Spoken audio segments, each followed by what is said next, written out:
Asante sana Mheshimiwa Mwenyekiti kwa kunipa fursa hii ya kuweza kuwa mchangiaji wa kwanza jioni hii ya leo. Kwanza kabisa nianze kwa kumpongeza Dr. Samia Suluhu Hassan, Rais wetu wa Jamhuri ya Muungano wa Tanzania, kwa kuleta mabadiliko makubwa na uwekezaji mkubwa katika sekta ya elimu. Nimpongeze pia kwa kuendelea kumwamini Profesa Adolf Mkenda na katibu wake Caroline Nombo na wasaidizi wao kwa kazi kubwa wanayoifanya ya kusimamia utekelezaji wa sera na mitaala mipya iliyoboreshwa. Ndugu waheshimiwa wabunge, naomba kwanza tuanze kwa kukumbushana. Mwaka 1967 Mwalimu Julius Nyerere alikuja na sera ya elimu ya kujitegemea ambayo lengo lake ilikuwa ni kujaribu kufuta mfumo wa kikoloni tulikuwa tumeurithi na kutaka Watanzania, vijana wa Tanzania wanaoelimika waweze kuwa na ujuzi wa kuweza kujiajiri. Ndiposa aliposema hata kijana anapomaliza darasa la 7 au angalau na ujuzi mmoja wa kuweza kuutumikia akirudi nyumbani. Lakini utekelezaji wa elimu hiyo ya kujitegemea haukuweza kufanikiwa kwa kiasi kikubwa. Na alipomaliza madaraka ndio ikafifia kabisa, tukarudi kwenye masuala ya nadharia. Sasa lakini ukiangalia malengo yake wakati ule ndio valid mpaka sasa hivi. Kwa sababu tunataka kuwa na dira hii ya mwaka 2050, tunataka kuwa na taifa la watu wanaojitegemea na walioelimika na wenye ujuzi mbalimbali na wanaochangia katika kuleta uchumi. Sasa Profesa Ishumi aliyekuwa Profesa Emeritus wa Chuo Kikuu cha Dar es Salaam alifanya analysis hivi karibuni. Akasema ni kwa nini kama taifa tulishindwa kutekeleza elimu ya kujitegemea? Hatukuweza kuwa na nyenzo iliyoweza kutuguide vizuri tutoke wapi twende wapi. Lakini Dr. Samia Suluhu Hassan alipoingia madarakani mwaka 2021 alikuta kuna malalamiko ya Tanzania, wengi wanalalamika kwamba elimu yetu haina msaada kwa vijana, hawapati ajira na hawezi kujiajiri. Ndipo alipoielekeza Wizara ya Elimu, Sayansi na Teknolojia chini ya uongozi wa Profesa Mkenda na katibu wake Profesa Caroline Nombo kutafuta nini kifanyike ili Watanzania waweze kujiajiri.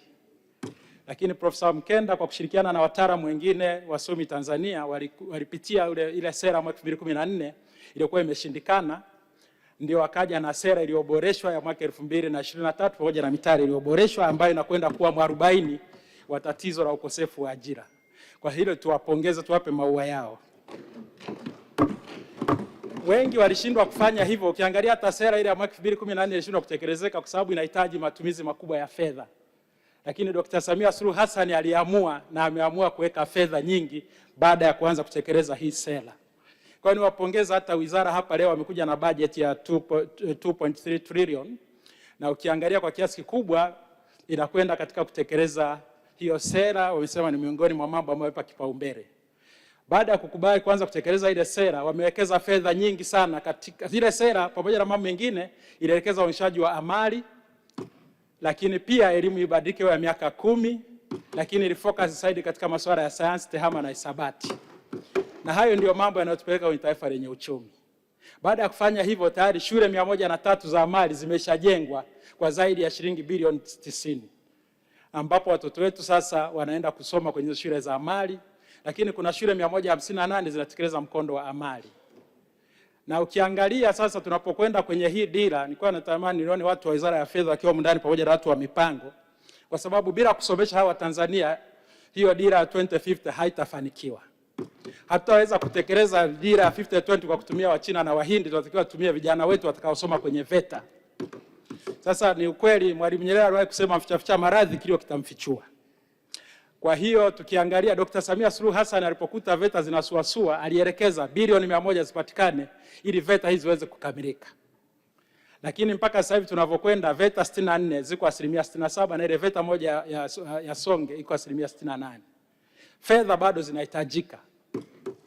Bila kufanya maamuzi magumu, itafika tena mwaka kesho VETA zitakuwa bado ziko vile vile. Lakini kwa sababu Dr. Samia Suluhu Hassan ameshaonyesha nia, sasa wanasema great leaders inspires everyone to take action. Kwa hiyo tunaamini sasa hivi Dr. Samia ameshatuinspire, waziri wa fedha na waziri wa mipango na tume ya mipango. Kama kweli mnataka dira ya 2050 iweze kutekelezeka, basi tengeni fedha ziende kwenye VETA ili tuweze kuongeza ajira. Kwa sababu 5-year development plan inasema tuongeze ajira. Kwa hiyo naomba sana mtenge fedha ziende kuongeza ajira. Bila VETA kukamilika, ajira hazitapatikana. VETA ndio habari ya mjini, ujuzi na ajira. Sasa hivi ili tukamilishe hii awamu tunahitaji bilioni 38.9. Tufanye maamuzi ya makusudi, tutenge bilioni 38.9 ili VETA zikamilike, vijana wa Tanzania waweze kuzitumia. Lakini pia niwapongeze Wizara ya Elimu kwa kujenga majengo mengi, madarasa mengi mapya, matundu ya vyoo mengi kwa kushirikiana na Wizara na Ofisi ya Rais TAMISEMI. Lakini pia maabara nyingi zimejengwa na shule nyingi mpya za msingi na sekondari na awali, na hiyo imepelekea pia kuongezeka kwa ajira. Dr. Samia ameajiri walimu wengi wa awali mpaka vyuo vikuu. Tuwape pongezi zao kwa kweli. Kwa hiyo imepelekea pia ufaulu, udahili umeongezeka kwa kiasi kikubwa sana. Lakini ukija kuangalia uandikishaji kwenye ngazi ya vyuo vya juu tumeongeza kwa 43%, lakini bado ukilinganisha na nchi za Afrika Mashariki bado tuko chini kwenye gross enrollment rate. Sasa nini kifanyike? Kwanza tuipongeze serikali ya Dr. Samia Suluhu Hassan na Wizara ya Elimu kwa kujenga campus 16 katika kila mkoa. Hii inasemekana zitakapokamilika zitaongeza wanafunzi enrollment 100,000. Hii itasaidia sana kuongeza gross enrollment rate ambayo hiyo ni directly proportional na GDP per capita. Kwa hiyo watu wa Tume ya Mipango na Fedha ni vizuri tukawekeza sana kwenye Wizara ya Elimu. Na sasa hivi ni kama unavyojenga ghorofa, msingi wa fedha nyingi za miradi ya maendeleo kwenye taifa hili miaka 5 hii tuwekeze kwenye Wizara ya Nishati, Wizara ya Elimu, Wizara ya Uchukuzi, Wizara ya Kilimo, Wizara za Viwanda. Na VETA zetu lazima zisomeshe wataalamu ambao watakwenda kusaidia kutengeneza matrekta, watakwenda kutengeneza kuwe na ufundi kwa ajili ya stakabadhi ghalani na kadhalika. Niwapongeze pia Wizara ya Elimu kwa kuja na ubunifu wa kuanzisha scholarship mbalimbali. Samia Scholarship, wanafunzi zaidi ya 2000 wanasoma. Hongera sana Profesa Mkenda na wenzako. Lakini Samia Extended Scholarship, tumepeleka zaidi wanafunzi nje.